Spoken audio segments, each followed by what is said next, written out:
One moment. I am live having a conversation today about the global shift that you are about to see take place.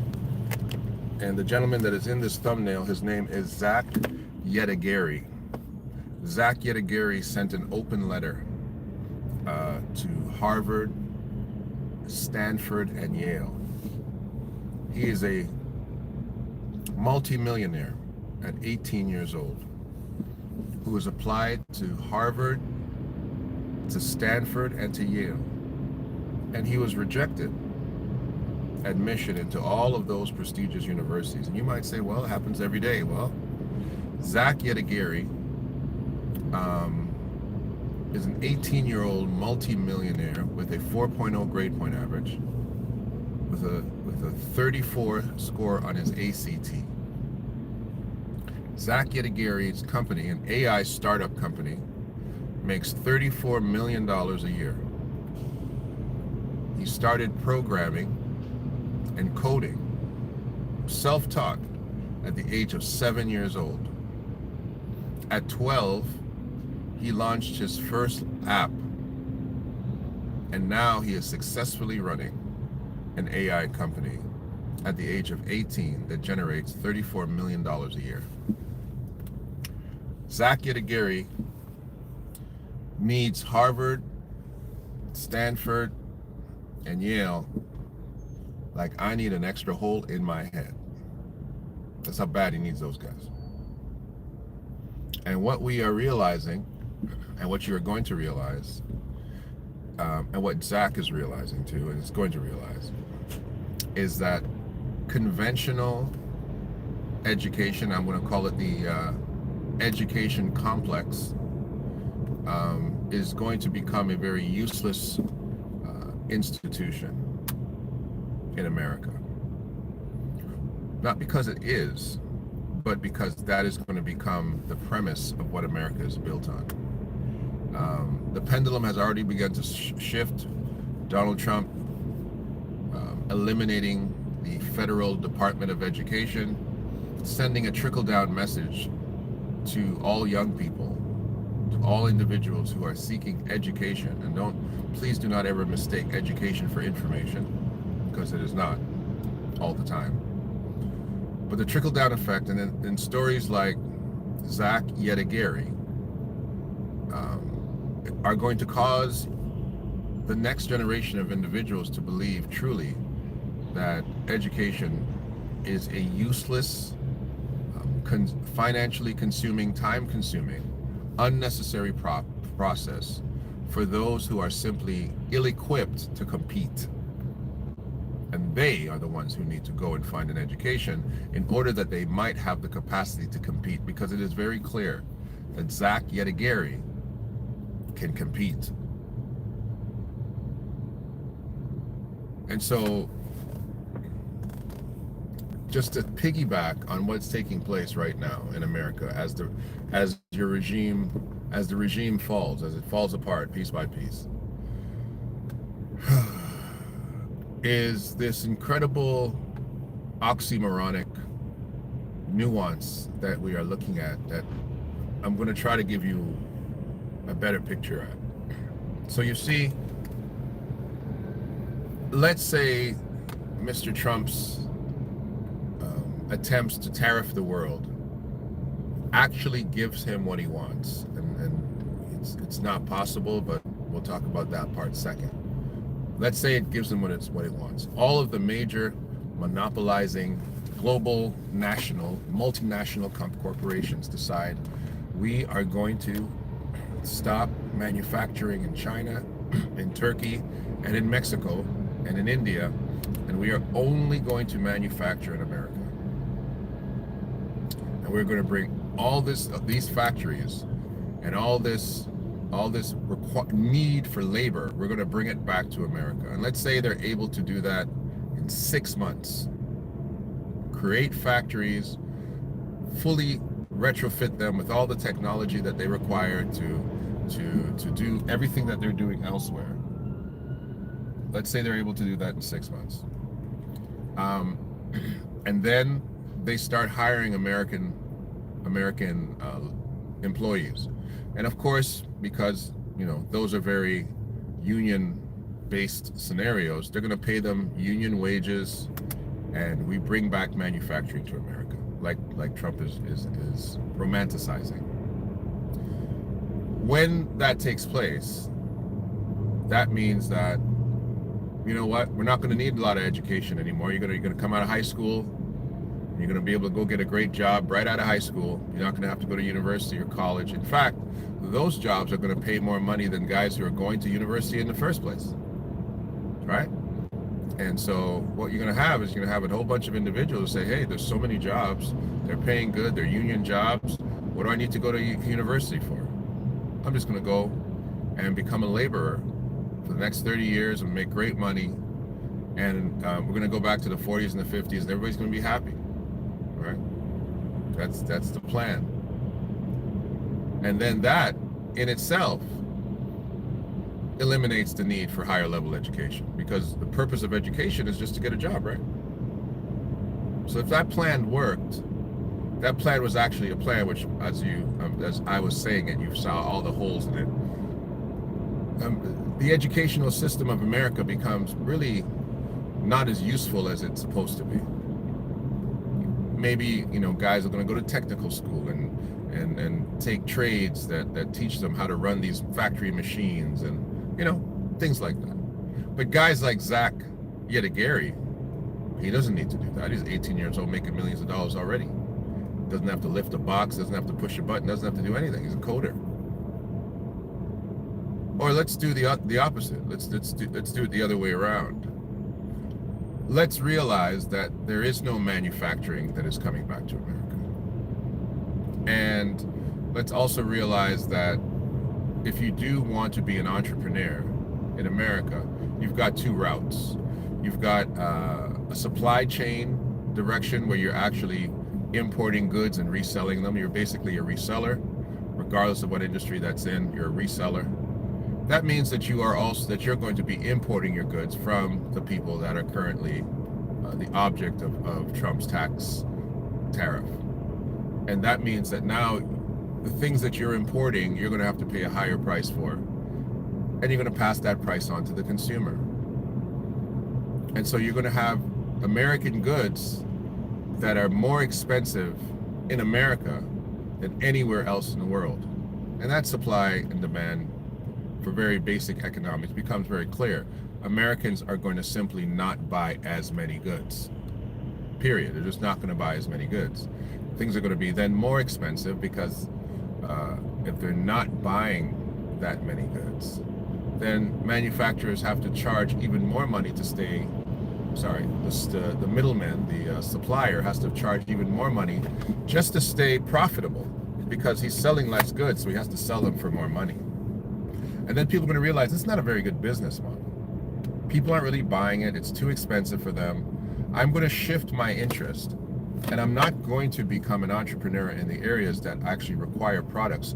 I'm going to become a service entrepreneur, a person who provides a service, or an individual that provides information or technology, something I do not have to import, something I do not have to buy from someone else. It's a skill that I bring to the table.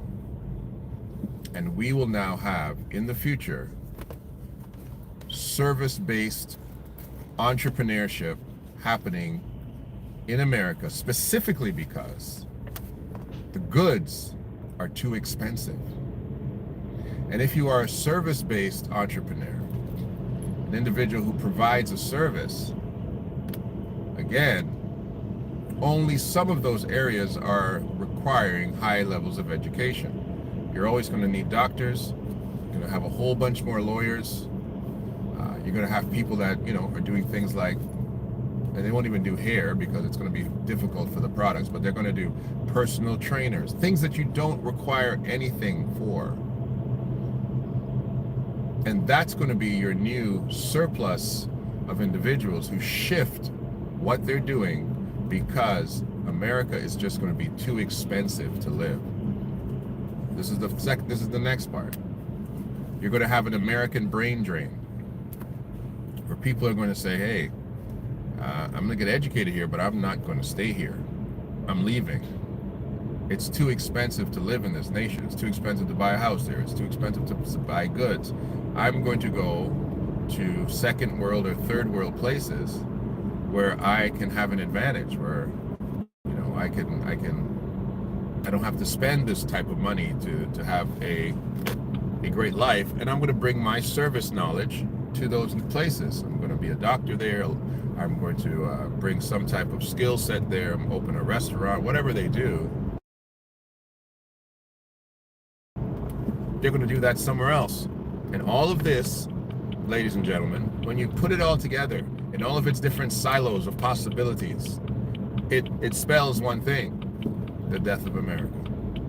The death of America economically, the death of the American intellectual property, the death of your futuristic guys like Zach Yetagari, who realized, why do I even need to go to Stanford or Yale? They need me more than I need them. I might as well register for some, university in England. I might as well register for the University of Hong Kong. Why do I need these guys' stamp of approval? They need mine. They need to say that they gave Zach Yetagari a degree. I don't need to say that I graduated from Harvard or Stanford or Yale. I don't need to say that. It doesn't do anything for me. Let's put any money in my pocket. I'm paying these guys to get a degree. I'm buying a diploma so that I can feel educated. And the facts of the matter is, there is nobody sitting around in Stanford, Yale, or Harvard who can do what Zach Yetagari can do. Oh, I can't see. So there's going to be an increasing number of young people disenfranchised with American education, realizing that it really isn't all it's cracked up to be. We've already had that experience take place in the athletic industry, right? Which is probably the last bastion of support for America. They are basically an entertainment and athletic complex, because they're still producing large, fast, high-jumping, powerful human beings. And those human beings are now become entertainment for those who want to see them do those particular things that they do well. And so, but still, they've realized that, okay, in order to allow them to come and go to our universities, we've got to pay them. We've got to pay kids to come to school and play basketball. And then they leave, they don't get an education. Cooper Flagg. They reclassified this boy, and this is defeating the narrative, because it's not only black children anymore. It's not only black. America is creating super athletes of all races now. All races. Country boys from all over the place. Caitlin Clarks. They're creating all types. LeBron Jameses. Okay. Michael Clayton Juniors. They're all over the place. And this young fellow, Cooper Flagg, reclassified. He's supposed to be in high school. They reclassified him in order to get him to go to university. And he's a prodigy. He's a monster. He's 6'8", 6'9", 40-inch vertical leap. Long white kid. Very talented. Probably the number 1 draft choice. And Cooper Flagg, I don't know if I'm going to go to the NBA. I might stay 1 more year in college. For what, Cooper Flagg? You're not going to get a degree. He's not going to stay for 4 years and get a degree. He doesn't need it. And he knows he doesn't need it. He's going to make roughly $100 million in his life. He can get his education after he finishes playing basketball. He can just delay it Oh, after I finish playing when I'm about 30, when I'm 35, I'll go back to university and sit down and take my time and get a degree. My $100 million sitting in a GIC account, trickling in money. So America is not coming. It's not coming back. You're not coming back to being the manufacturing complex that you were. And that period of time didn't last very long. You were very short. It was very short-lived. All of the great robber barons of the past are gone. Lee Iacocca, Ford, those guys are dead and gone. And the technology they stole is now in the hands of people who know how to handle it. And most of those guys stole their technology. These guys weren't smart. These guys were not great intellects. Come on. Let's not create something that wasn't there. These guys were bandits. So now the world has what they have, and they have it way better.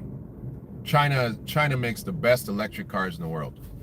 I don't know what Elon Musk is doing with Tesla, and everybody knows it. Everybody knows. The best electric cars in the world are made by the Chinese. China is making cars that can, their cars and their boats, they can do all kinds of stuff. They've got way more technology. They've got Rolls-Royce level electric cars that you can buy for $15,000. Like, seriously.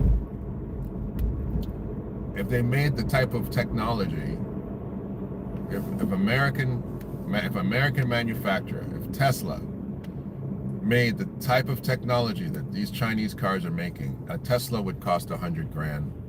A very basic Tesla would cost $100,000, if not more.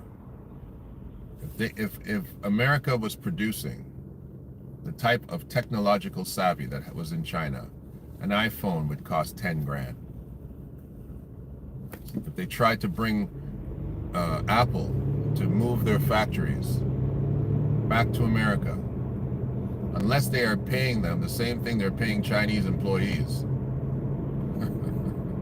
an iPhone's going to be, you have to mortgage your house to buy an iPhone. Okay, little kids won't have iPhones, I'll tell you that right now. An iPhone's still too expensive. It's useless technology. Why would I pay that type of money for an iPhone? Doesn't make sense. You iPhone people are out of your mind. Out of your mind. Zach Gary, young fella, you don't need a degree. What are they going to teach you? What you should do, Zach, and say you didn't need information, Zach, hire yourself some private tutors. Hire yourself individuals. Go to those schools. Outsource who you want to be a professor to learn from. Pay him privately. Sure, it's cheaper than your tuition costs. Pay him for private tutelage until you get it. And pick all the smartest men and women in America who you want to learn from, Zach. And you fly yourself over there and put yourself in a course, put yourself on a Zoom course, create something on your AI platform and learn everything you want to learn about literature. You want to learn about Shakespeare. You want to learn about African history, call me. You want to learn Hebrew, call me. But if you want to learn, Zach, learn. You don't need an education. You don't need an education. Oh, this sounds crazy, right? Because an education, ladies and gentlemen, and listen to how you guys form it. A person goes to school for 4 years, takes all the courses he wants to take or she wants to take, right? And let's say you don't do too well in those courses. You don't do great. You might not have had great professors. You might not have had, your focus might have been off. But you went and you got this information for 4 years. And then you're graded on the information and you don't do too well. And you don't come up to the standard that they say you're coming up to. And then they don't give you your degree because they say you have to upgrade, right? So you went to a school for 4 years, you paid your money, you sat in every class, you did every test, you didn't do well. And at the end of that 4 years, they say, we're not going to give you the degree because we need you to upgrade. Let me ask you a question. Did you receive an education? Did you go to school? Did you study? Did you learn? Did you listen? You absolutely received an education. They never gave you a degree, though. They never gave you a diploma. So what you're working for, you're not working for an education. You're working for a diploma. You're working for somebody who says, not only have you been here, but we deem that what you have retained is sufficient to the point that we can say, you know what, that person's knowledge of what we've given them is at our level. And therefore, here, you can have a degree. Without the degree, all you have is transcripts. Where you can say, yeah, I've gone to school, and here are my transcripts. Did you graduate? No, I didn't graduate. They told me that. They told me that my level of regurgitating their information is not to the standard that they would certify me by giving me a degree. You're working for a piece of paper that says you have worked on a level we accept, not that you've been here. That's not an education. That's what an education is. Information is completely different. You've received information. You've received information. Education does not mean you have been informed. It means you have been certified by an agency that has been accredited to give out these certificates or degrees. Who cares if you know what you're doing? Zach Zedagari clearly knows what he's doing. Clearly knows what he's doing. And I'll ask. I'm not going to ask people who are not, it's easy to ask a person who doesn't have money, would you forego education for $34 million income? Most of you would say yes, but let me ask somebody. Let me ask somebody who already has millions of dollars. Got millions of dollars, okay? You're doing very well financially. Oh, jeez, I cannot see. Yes. You're doing very well financially. And I say to you, hey, listen, let me ask you a question.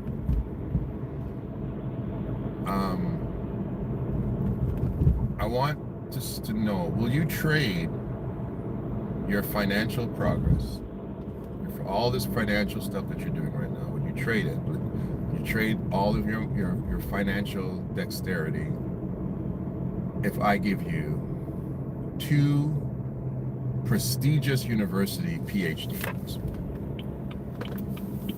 I'll give you 2 degrees from 2 prestigious universities. The only thing you have to do is all your current wealth, you have to surrender it, and I will give you these 2 prestigious, any degree you want. And you take those degrees and go out there into the world and do whatever you want with them. Because you know you already have the information because you're already rich.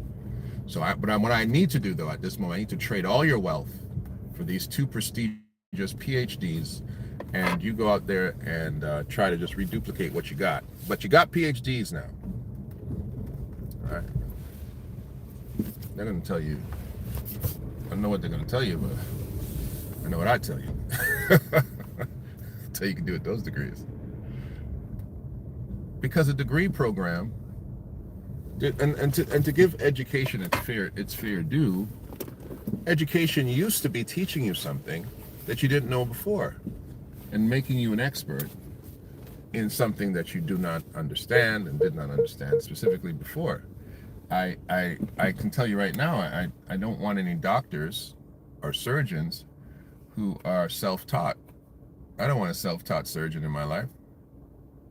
It's one. I don't want to go deal with a heart surgeon that tells me he's Zach Zedagari. I don't want one of those guys. Who are you operating on? Were you killing squirrels in the backyard and just bringing them into your laboratory there, Dr. Frankenstein? I don't know. Those people, I want them to have information from credible people. Absolutely. It's in medicine. Medicine has, and then, of course, the other side of medicine is most of these guys are just people who are dispensing pills. But, a general practitioner, do I need that guy? But I definitely need surgeons. Give me those guys. I need surgeons. I want surgeons.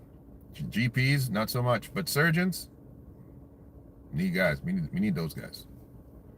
All right, we need engineers. We need those guys. So there's certain fields that, yeah, I want you guys to go to school.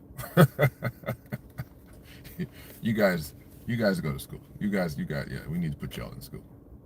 You know, I want my priests to go to school. That's right. I want my priests to go to school.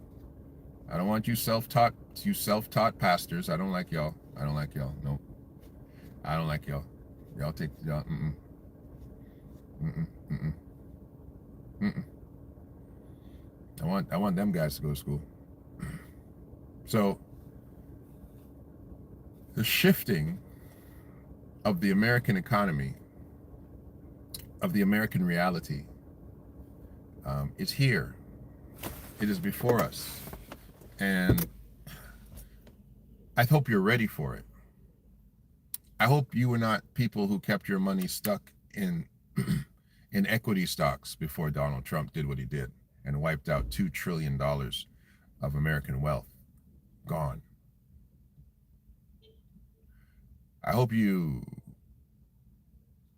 were some of the people who got out of Tesla before it started to just fall from the sky. I hope you transferred your money into GICs like most of these hedge fund guys did, and they moved all their money and took them out of equity stock and basically parked their money in areas where the principals are guaranteed. I hope you're one of those people. I hope you're not gambling on the comeback of American manufacturing. Now, don't get me wrong. There's always going to be a couple people who say, you know what, I'm not going to fight it. I'm going to try to. A couple of guys will try, because they're basically struggling to get things off the ground in China anyway. So they're going to try, and they're going to get all these incentives. But at the end of the day, let's say somebody does. I want to go and I want to bring back manufacturing. And you say, okay, well, go out here in Oklahoma. The land is cheap. We're going to give you the land for free. Thanks. Not only are we going to give you the land for free, we're going to not charge you any tax for the next 10 years. Wow, thanks. And the guy starts putting together, that gal starts putting together their factory and starts to import all the things they need, and they get hit with tariffs. Because all the stuff you need isn't in America. That's a problem. Everything you need is not here. It's not there. So, Zach Yedigeri and all the Zach Yedigeris of the world, do not trade your integrity for a useless piece of paper for a useless American university. You go hire yourself counselors, teachers, lecturers who will give you the information that you need. The degrees of American institutions are useless, especially when you have a brain like Zach Yedigeri. God bless you. Have an amazing day. This is Del K. Brereton. This is The Real Spiel. Shiloh Institute, stand up. Dr. David Israel, my Hebrew linguist. Thank you very much. And to all those who come on the spiel. Nice talking to you.